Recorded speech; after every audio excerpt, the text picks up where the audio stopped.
Hello friends, welcome to SSC coaching centre. दोस्तों, आज के वीडियो में देखेंगे गणित के महत्वपूर्ण प्रश्न जो बार बार परीक्षाओं में पूछे जाते हैं।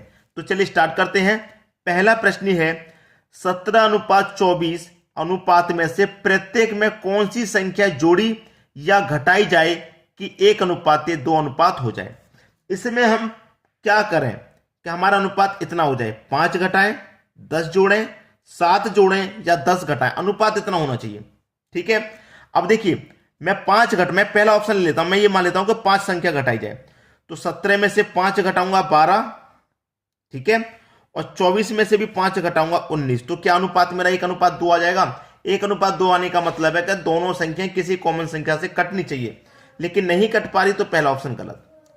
मैं मान लेता हूं 10 जोड़ी जाए, तो 17 में 10 जोड़ दूंगा तो 27, ठीक है, और 24 में 10 जोड़ दूंगा 34। इनका अनुपात भी नहीं आएगा 1:2, क्योंकि नहीं कट पा रही है, ये ऑप्शन भी गलत। तीसरा ले लो, 7 जोड़ें। अब मैं 17 में 7 जोड़ूंगा तो 24, ठीक है, और 24 में 7 जोड़ूंगा तो 31। ये भी नहीं कट पा रही भाई, ये भी नहीं कट पा रही, तो ये भी गलत। 10 घटाई जाए, 17 में से 10 घटा दूं तो 7, और यहां पे 24 में से भी 10 घटा दूं तो 14।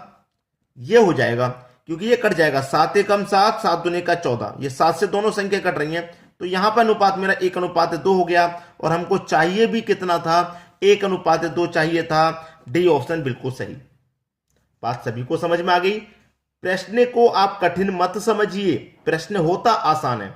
कठिन क्यों है? क्योंकि आपको आता नहीं है करना, इसलिए कठिन है। जब आप एक बार उसे सीख गए तो कोई भी प्रश्न दे दो वो आपके लिए आसान ही रहेगा। ठीक है, अब देखेंगे हम अगला प्रश्न। अगला प्रश्न है 50% तथा 50% की दो क्रमिक छूटों के बाद निवल नेट छूट प्रतिशत में क्या होगा। एक छूट बतानी है। बहुत सारे बच्चे क्या करते हैं कि 50-50% की दो छूट हो गई, तो ये तो 100% की छूट होगी।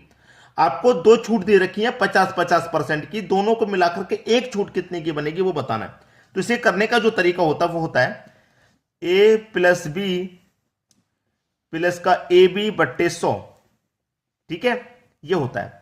अब यहां पे ये ध्यान रखना है कि अगर आपका यहां पे नुकसान हुआ रहा है, छूट दी जा रही है, तो माइनस में लेना है।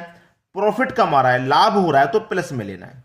ठीक है, तो यहां पे तो छूट है, तो ये आपकी पहली 50% की छूट, तो छूट है तो माइनस में लूंगा। ये आपका पहली छूट, ये दूसरी छूट, और बी भी आपकी छूट है, ये भी छूट है, तो भैया मैं इसे भी माइनस में लूंगा। और माइनस माइनस क्या हो गया, प्लस। ए आपका 50 है गुने बी भी आपका 50 है बट्टे 100।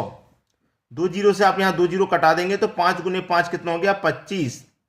माइनस का 50 माइनस का 50 माइनस का 100 और प्लस का कितना 25, प्लस का है 25, तो माइनस के 100 में से प्लस का 25 घटेगा तो माइनस का 75। माइनस में आने का मतलब है कि एक छूट जो बन रही है वो 75% की बन पा रही है। ये आपका बिल्कुल सही जवाब। ठीक है, 75% कहां दे रखा है, बी ऑप्शन में। यह आपके प्रश्न का बिल्कुल सही जवाब हो जाएगा। अब देख लेंगे अगला प्रश्न। अगला प्रश्न है एक वस्तु का विक्रय मूल्य 20% कम करने पर उसकी बिक्री में 8% की वृद्धि हो गई, तदनुसार उसकी कुल बिक्री वास्तव में कितनी प्रभावित हुई। उसकी जो बिक्री है वो कितनी प्रभावित हुई है ये पूछ रहा। कोई बात नहीं, अभी अभी हमने जो प्रश्न देखा था बिल्कुल उसी ट्रिक से ये प्रश्न हो जाएगा। हमने देखा था a + b प्लस का AB/100, ठीक है, देखा था कि नहीं। अब देखिए यहां पर क्या गया, 20% कम, ये आपका a हो गया, ये b हो गया। कम की बात कर रहा है, इसका मतलब नुकसान की बात कर रहा है, तो a आपका जो है वो नुकसान में है, तो माइनस का 20 लूंगा। 80% की वृद्धि हो रही है, वृद्धि का मतलब भाई फायदा हो रहा है, तो इसका मतलब इसे प्लस में लिया जाएगा। ठीक है, माइनस प्लस क्या होता है, माइनस। a आपका 20 है, b आपका 80 है बट्टे में 100। 2 जीरो से आप ये 2 जीरो कटा दो, 8 दूने का हो गया 16। ठीक है, माइनस का 20 और प्लस का 80, प्लस के 80 में से माइनस का 20 आएगा तो प्लस का 60 बचेगा, और माइनस का ये कितना है 16, माइनस का 16। अब यहां पे 60 में से घटा दो 16 तो कितना बचेगा, 44। प्लस में निकल के आ रहा है तो 44% की क्या हो जाएगी, वृद्धि, क्योंकि प्लस में निकल के आ रहा तो वृद्धि, अगर माइनस में निकल के आता तो नुकसान होता। ठीक है, तो 44% की क्या हो जाएगी दोस्तों, यहां पे वृद्धि हो जाएगी। पहला प्रश्न आपका सही हो जाएगा। यहां पे दोनों जगह वृद्धि वृद्धि लिखा है, जबकि एक जगह कमी होगा। तो 44% की वृद्धि हो जाएगी, ये आपका सही जवाब है। अब देखेंगे अगला प्रश्न। अगला प्रश्न है निम्नलिखित का मान क्या होगा। यहां पे जो प्रश्न दिया गया है दोस्तों बहुत ही महत्वपूर्ण प्रश्न है ये आपका। और यहां पे जब इस तरीके का प्रश्न दिया जाता है तो कैसे सॉल्व करते हैं मैं आपको बताता हूं। रूट का 12 प्लस रूट का 12 प्लस रूट का 12 ये चलता ही जा रहा है इन्फिनिटी तक। क्या मतलब है कि चलता ही जाएगा इस तरीके से। इसका आंसर क्या होगा मैं आपको बताता हूं। इसके करने होते हैं सह अभाज्य गुणनखंड। कौन से गुणनखंड? सह अभाज्य गुणनखंड। सह अभाज्य गुणनखंड। ये सह अभाज्य गुणनखंड क्या होते हैं? बहुत सारे बच्चे तो यही सोचेंगे गुणा करने के बाद उनके बीच का अंतर 1 आ जाए। जैसे कि मैं 2 का गुना 3 से करूं तो कितना होता है 6, लेकिन इन दोनों के गुना का अंतर कितना आना चाहिए? 1 आना चाहिए। ये हमारा सह अभाज्य गुणनखंड। 2 का 3 का अंतर 1 आएगा कि नहीं आएगा? बस यही सह अभाज्य गुणनखंड है। अब यहां पे जो मुझे 12 दिया गया है इस 12 के मैं गुणनखंड करूं ऐसे जिनका बीच का अंतर 1 आ जाए। ठीक है, तो क्या हो जाएगा भैया? इसका गुणनखंड हो जाएगा 4 त्रिका 12। हो गया कि नहीं हो गया? दोनों के बीच का अंतर क्या है? 1 और दोनों का गुना 12 है। ये हमारा सह अभाज्य गुणनखंड है। अब जब आपकी संख्या रिपीट हो रही है जैसे 12 12 12 11 11 11 हो 15 15 और प्लस में हो तो बड़ी वाली संख्या आपका आंसर होती है गुणनखंड की बड़ी वाली संख्या। इसका मतलब यहां का आंसर 4 है। क्या है आपका आंसर? 4।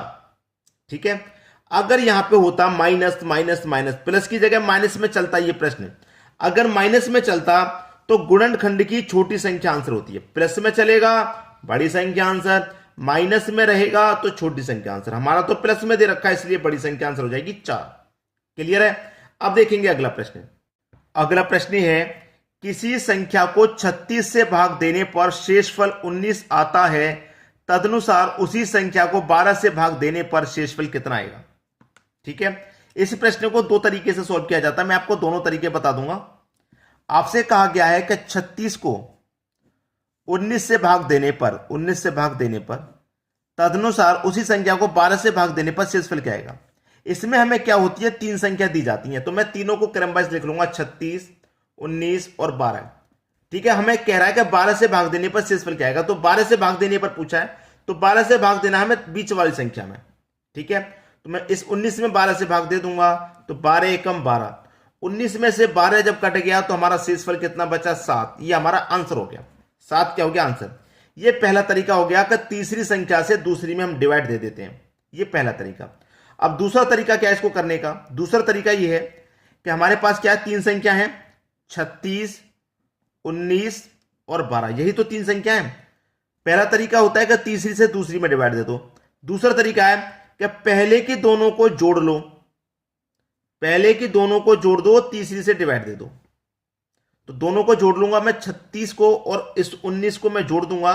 भाई 36 और 19 कितना होता है? ये हो जाएगा आपका 55 और 12 से कर दूंगा इसमें डिवाइड। ठीक है, 12 से डिवाइड करूंगा, 12 चौक 48। 55 में से 48 तक कट गया तो यहां कितना बचा शेष? यहां भी 7, यहां भी 7, यहां भी 7।